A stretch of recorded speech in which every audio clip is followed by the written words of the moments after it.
இபிஎஸ்க்கு தான் நெருக்கடி இருக்கா சார்? இதனால விஜயை வச்சு இபிஎஸ்க்கு நெருக்கடி இருக்கும்னு நினைக்கிறீங்களா? அதுவும் நிச்சயமா எல்லா நெருக்கடியும் கொடுத்து அவரை இழுத்து உள்ள பழனிசாமியை போட்ட மாதிரி அவரை இழுத்து உள்ள போடலாமான்னு பாரதிய ஜனதா கட்சி சார்பில் நிச்சயமாக முயற்சிப்பார்கள் என்று சொல்லுவதை மறுக்க முடியாது. முயற்சிப்பார்கள். இந்த நேரத்தில் இந்த மீன் மாட்டுமா இந்த வலையில என்பதை அவர்கள் எண்ணங்களாக இருக்கும். அவர்கள் திட்டமிடுவார்கள். அதை செய்வதற்கு வல்லமை படைத்தவர்கள். பழனிசாமியே இல்ல பாரதிய ஜனதாவோட கூட்டணியே கிடையாது, அது நடக்கவே நடக்காதுன்னு சொன்ன பழனிசாமியே என்ன ஆனார்? இன்னைக்கு போய் சரண்டர் ஆயிட்டார் இல்லையா? அதிமுக தலைவர்கள் யாரும் சரண்டர் ஆகல. நான் ஒருத்தர் கட்டிக்கிட்டு இருக்கேன். என்னோட தொண்டர்கள் இருக்கிறார்கள். இந்த பலத்திலே பேசிக் கொண்டிருக்கிறேன். என்கிட்ட மடியில கணல வழியில பயம் இல்ல. அம்மா பெயரையும் தலைவர் பெயரையும் சொல்லி சம்பாதித்தவர்கள் அந்த பயத்துல போய் சரண்டர் ஆயிட்டாங்க. ஆகவே விஜயை பொறுத்தவரை கடைசியாக அவருடைய பேச்சு என்னுடைய சொந்த பணத்தில் அப்படின்னு சொல்லியிருக்காரு. ஆகவே அந்த அளவுக்கு தைரியமா பேசிட்டு போகும்போது இன்சிடென்ட் ஆயிடுச்சு.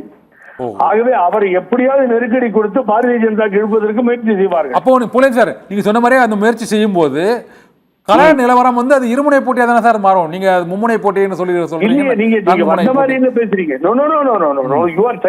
அவங்க முயற்சிப்பார்கள், மிரட்டுவார்கள்.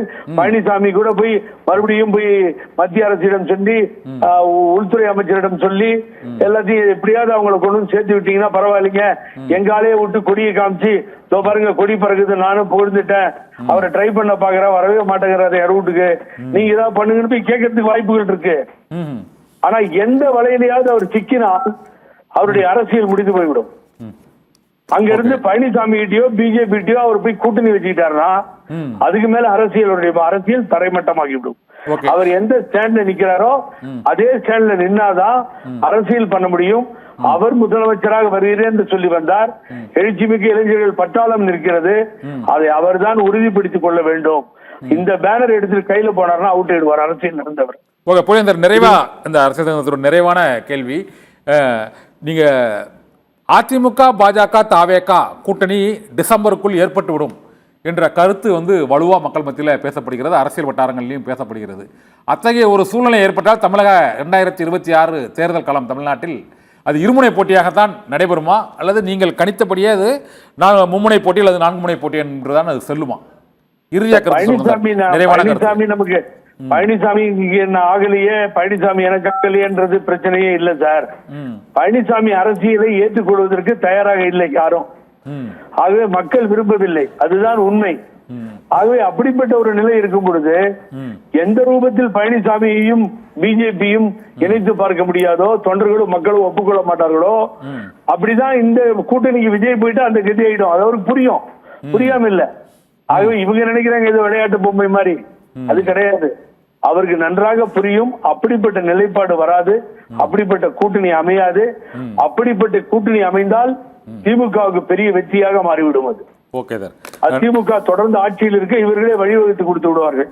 அட இவங்களும் அதே தானா? பெருந்தலைவர் காமராஜர் அவர்கள் சொன்னது போல ஒப்பற்ற தலைவர். இந்த குட்டையில் உரிய மட்டைகள், அந்த மட்டைகளில் ஒரு மட்டையாக இந்த கட்சியும் சேர்ந்து விட்டது என்கின்ற ஒரு கெட்ட பெயர் தான் ஏற்படும். புரட்சி தலைவர் எம்ஜிஆர் போல அம்மா போல தனித்தன்மையுடன் நின்றால்தான் அவர் தந்தை பெரியாரையும் அண்ணாவையும் புரட்சி தலைவர் எம்ஜிஆரையும் முன்வைத்து செய்த பிரச்சாரத்தை தொடர வேண்டும். 67, 77 என்று சொன்னவர் அதை அந்த கொள்கைகளை பின்பற்ற வேண்டும். அதிலிருந்து மாறக்கூடாது.